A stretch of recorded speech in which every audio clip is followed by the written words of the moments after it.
Vendvarrimi monumental I Skënderbeut në Lezhë, të gjithë e dinë që Skënderbeu ndroi jetë në 17 janar 1468 dhe u varros në katedralen e Shën Nikollës. Katedralen mesetare Shën Nikollës. Shën Nikollës, jam me Paulinin njofsi më I mirë I historisë asaj periudhe dhe jo vetëm. Faleminderit shumë. Dhe dua ta pyes për disa nga pikpyetjet, sepse është tjetër gjë legjenda, është tjetër gjë realiteti. E para Paulin, sa vjet ka që është ndërtu?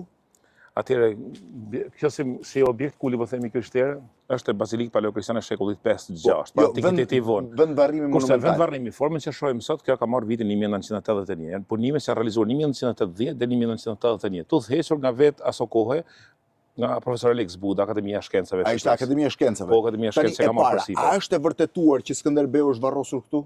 Në bazë gërmime arkeologjike që janë zhvilluar fillimisht në Frano Prendi në fund të viteve 60 dhe më pas në fund të viteve 70, pas 1379, është konstatuar se edhe në bazë burimeve historike, duke këshilluar të dyja këto bashkë, pra edhe rezultate arkeologjike, edhe burimet historike, ka dhënë konkluzionin se këtu është varrosur edhe pa diskutueshme, kjo është katedrale mesetare Shën Nikollës. Kjo është katedrale Shën Nikollës. Është pa diskutueshme kjo pjesë. Ka pasur një pretendim Kristofrashrit që varri mund të ishte sipër në Kala. Kristofrashri ka idenë se mund të jetë në Kala. Për shembull, profesor Plum Gjufi, miku joni I përbashkët, ka idenë se mund të jetë varrosur përballë tek po një themi kisha Dom Leshët, po është kisha Zoes Nunciat, mesetar themeluar kuvendi franceskan, themeluar nga vetë Shën Francesku. Pra dihet që është varrosur në Lezhë, po askush nuk e di eksakt vendin ku është. Lezhë, vendi I varrimit është I sigurt se ndodhet këtu. Është I sigurt, je 100% I bindur. Kjo e dyta, varianti I dytë blendi se diskutohet se ku mund të jetë, bëhet fjalë për varrin fizik, ku mund të jenë transferuar eshtrat për të mos I marrë turqit Osman. Kjo është varianti I dytë. Versioni I eshtrave që I morën turqit, është legjenda apo e vërtetë? Atëherë, varianti zyrtar, siç I bazojmë edhe ne, kuptohet Marin Barleti, Dimitra Franco, edhe po ashtu edhe Martin Sagoni, tre biografët më të vjetër të kryeherojt, edhe bashkës të tij, thonë njëjtën gjë, pra janë po konvergojnë në njëjtën pikë, po themi se në njëjtën gjatësi vale. Janë marrë nga turqit osman pas u pushtuar qytetit me 5 shtator 1478.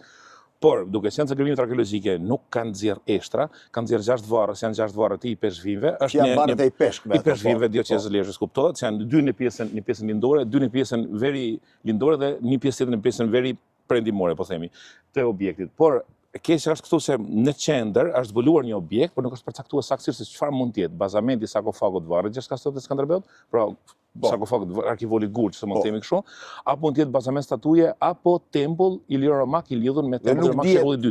Kjo nuk është përcaktuar. Përfundimisht kjo është arsye se është mbyllur ai objekt, gjendet tashmë në qendër katedrales thellësinë 2,83 m. E keni të ruajtur akoma. Po, gjendet I ruajtur, nuk është përcaktuar përfundimisht. Ktu ka qenë katedralja Shën Nikollit. Katedralja Fakti se kjo është katedrale Shën Nikollit e pa diskutueshëm, edhe vendi I varrimit gjithçka të Skënderbeut është I pa diskutueshëm. Është I pa diskutueshëm. Po, për ku ndodhen atëherë, çfarë se ku ndodhen eshtat, kjo pjesë është pjesë e rindërtuar e katedrales apo është komplet e ribër nga fillimi? Gjitha muret që shohim këtu, kjo është gjitha strukturat morale, përjashto këtë harkun, të gjitha I përkasin periudhës së mesjetës së vonë, pjesa më e madhe mesjetës së vonë. Dera të fundit janë bërë ndërtime këtu në vitin 1459. Pasi 1459. Përpara vdekjes Skënderbeut. Përpara vdekjes kryeherojt, madje ka dokumente. Këto gur këtu janë gurët origjinal 1459 faza fundit e ndërtimit të katedrales. Përpara se të adaptojë si xhami në vitin 1580. 1580 u bë xhami, zgjati një 50-60 vjet. Ka marrë emrin Selimie, ka zgjatur rreth një shekull, është bërë. Tani ta shohim, kjo është dera ku hyn për në vendvarrimin e herojt kombëtar nga Akademia e Arteve dhe Akademia e Shkencave. 1981. Janë dy kanate me peshë 1.1 ton, 550 kg vetëm njëri kanat. 1.1 ton vetëm një ranë e derës. Jo, 1.1 ton të dyja, 550 kg njëri kanat. 550 kg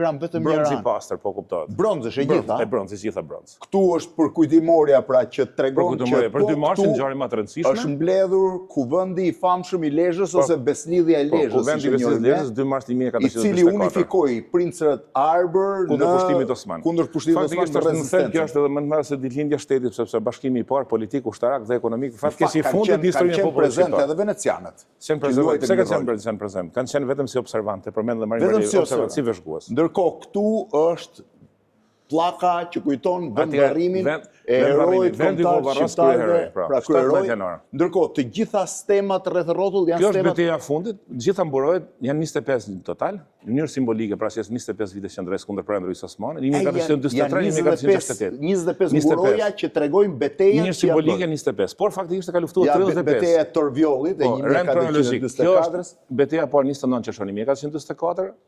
E dyta është betejë parë e Mokrës, nuk është e Mokrës, atëherë me radhë Otoneta, Deja, po kjo është në luftë veneciane. Tani shifri sa interesante është. Tërvjolli është pak a shumë prenjasin e sotëm. Një variant është për prenjasin, ka një variant për bulqizën ose dikun në dibër. Mokra dihet se ku Mokra nuk është mokra po gradesi, se që në mokra të Shkuprit sëllon s'ka glava, ose maja seleniku një Beja është në veri, pra është zhvilluar në të gjitha edhe beteja Bajkalit, kryesisht po t'i shojmë mbledhje me vëmendje 19 nga betejat kryesore janë zhvilluar në Dibër, sepse kuptohet ushtrit osmani vëshën nga i drejtim. Atyre janë dy alabarda, si shikon, dy alabarda, armë ceremoniale se përdoshin jo në betejë, po kryesisht ceremoni, rojat e nderit, edhe këtu kemi zgjedhjet e lisit, se lisi është i shet për shqiptarë. Lidhet direkt me kupton me tempull e Dodonës. E edhe të gjitha pra Stefigradi, Svetigradi, Koçaxhikun e sotëm në Maqedoni edhe dy rrethimet e krujës, po edhe dy rrethimet, tre rrethimet e krujës, tre. Berati ishte humbja më e madhe. Disfata e vetme ku Skënderbeut do të theksu nuk ishte i pranishëm. Nuk ka qenë i pranishëm. Disfata vetme e ushtrisë së Skënderbeut po pas qenë i pranishëm. Ja, edhe pjesa tjetër mrok Te ne kemi në Itali, blendi këtu Tranin ne kemi profesor. Trani është në Itali, aty ku shkoi për të ndihmuar fushatën ushtarake se ka ndihmuar Ferdinandin e Napolit. Ferdinandin e Napolit, nga 3 shtator 1461 deri në shkurt 1462. Dhe gjithë muri deri sipër ti thua është origjinali, a? Pra gjitha kjo që shohim, edhe afresku i vetëm që ka mbijetuar blendi, kjo është afresku i Shenikolit. Ky është afresku i Shenikolit.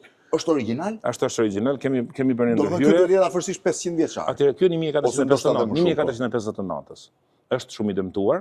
Kemi bërë një ndërhyrje për konservim, e kemi realizuar këtë ndërhyrje në mënyrë se mos dëmtohet më tepër. Shkalla degradimi tashmë nuk mund të shkojmë me keq se sa kaq, por është i ruajtur nëse shohim monumenti i Skënderbeutit kujt është? Atëherë ky është kuptohet pamja ikone e Zgjeska së Skënderbeut, Odhise Paskalit, Odhise Paskalit. Më i pranishmi, është imazhi faktikisht është stampuar si imazh ikoni kryeherojit. E jashtëzakonshëm. Dhe është i gjithë ai është mozaik, a? Atëherë është i mozaik, është gjithë Shqiponia është monolit, është bronz, një pjesë bronz. Edhe manën tjetër kemi një të nxehtë. E gjithë Shqiponia është monolit e bronz. Bronz, Shqiponia më e madhe në Shqipëri, 3 metra lartësi, 2.5 metra gjatë, është më e madhe në Shqipëri prej bronzit. Prej bronzit. Jo, do të jetë ajo e rreth rrotullimit të Shqiponisë. Prej bronzit në Shqipëri po themi, deri më sot. Monolit, ajo është me pjesë të bashkuar, kjo është monolit. Prandaj po them. Monolit, është një bronz. Është derdhër e njëjtë, domethënë. Dhe këtu është varri. Tani varri është vendosur mbi vendin ku ishte apo është thjesht monumental? Ky është varri simbolik. Është vendosur në pjesën lindore të katedrales në mënyrë se kur zhvillojmë në ceremoni, si zhvilluam kur tani që kemi 558 vjetorin e vdekjes, është më praktike të zhvillojmë ceremoninë këtë krah. Ndërsa këtu në qendër, të që të përmenda në fillim, tu është zbuluar në 1980, ja ku është kapaku i bosetës. Po. Është objekti misterios se të fola. Janë dy rreshta kur të vendos njëri me tjetrin, në formë zigurati, pra në formë të shkallëzuar, dhe janë me përmasa goxha, më dha 2,87 cm, thellësia është rreth, po, edhe thellësia po, është si kript, po themi, si varri fshehtë brenda kishës. Nuk e kuptoj arsyeën faktikisht, edhe mburimet e kohës se kam gjetur dokumentet e Akademisë së Shkencave, kanë pasur edhe debat Akademinë e Shkencave të kohës, edhe pra mund të ketë qenë varri këtu. Ato nuk arritën definicionin përfundimtar çfarë mund të ishte. A është bazamenti i sarkofagut, a është bazament po themi një po themi statuja antike, apo skripta nuk rënë dakord vendosen për ta mbyllur. Më ka i madh faktikisht, un kam hedhur idenë se të hapet me xham të pak në bulon me xham nëse të ekspozohet. Edhe nëse nuk është bazamenti i sarkofagut, është një objekt shumë i rëndësishëm se ashton vlerën vetë monumentit. Dhe këtu pastaj janë kopjet e shpatës vetëm shpata, këtu kemi vetëm shpatën e harkuar, se shpata betejës bashkë me prakrenaren nga 3 objektet origjinale që në Muzeun e Historisë së Artit në Vjenë. Po. Edhe këto mënyrë simbolike. Shpata e betejës, ë? Shpata e betejës. Është në përmasat natyrale. Atëherë 1,21 cm, është pesha origjinale 1,21 cm, edhe ka një peshë për 3,2 kg. Ndërsa prakrenarea 3 kg. 3 kg. Mund ta prek? Jo, kjo është marrë, kuptohet se është e gjitha prej bronzit. Jo, mo kjo s'u ngrita. Jo, kjo është e gjitha prej bronzit, origjinale flas. A mund ta prek? Jo, ta mund ta prek, po. Me ty bëj përjashtim. Ja dhe për masat dhe forma, blendi janë origjinale. Pesha ndryshon sepse është e gjitha në bronzë. Për masa origjinale? Po, për masa origjinale. 1,21 cm, 3 kg e 200 gram. Është shpatë kalorësie, mbaj me 2 duar. Është shpatë e veçantë, po ta shohësh formën, e përmend dhe Marin Barleti, e quhen La Damaskina, fshat, ka qenë shpatë e punuar me çelik Damasku, shumë i veçantë, pra shumë i fortë. Çeliku i Damasku është materiali më i fortë i çelikut. Është. Jo, s'ka problem, vendos në anën tjetër, s'ka problem. Jo, sepse. Se sistemojmë më vonë. Ja, edhe shpata pra. Ky është vend varrimi, pyetja e fundit. Polin, vin shumë vizitorë. Atëherë këtë vit kemi thyer çdo rekord. 31.400 vizitorë dhe e veçanta blendi është se mirë shqiptarë të Shqipërisë të Kosovës, po në muaj shtator e thyer rekordin sepse kemi pas më shumë izraelitë se sa shqiptar, po themi shqiptar të Shqipërisë të Kosovës marrë së bashku. Pra më shumë izraelitë. Rrugës që lidh Shkodrën me Lezhën brenda qytetit Lezhës, 1 minutë ka dhe parking për këdo sillni, sidomos fëmijët, se nuk ka një vend ku do ndihen më krenar. E shenda ku mund të frymëzojnë gjithë, sidomos brezat e rinj. Absolutisht. Faleminderit. Faleminderit shumë ty. Merci për mua gjithmonë.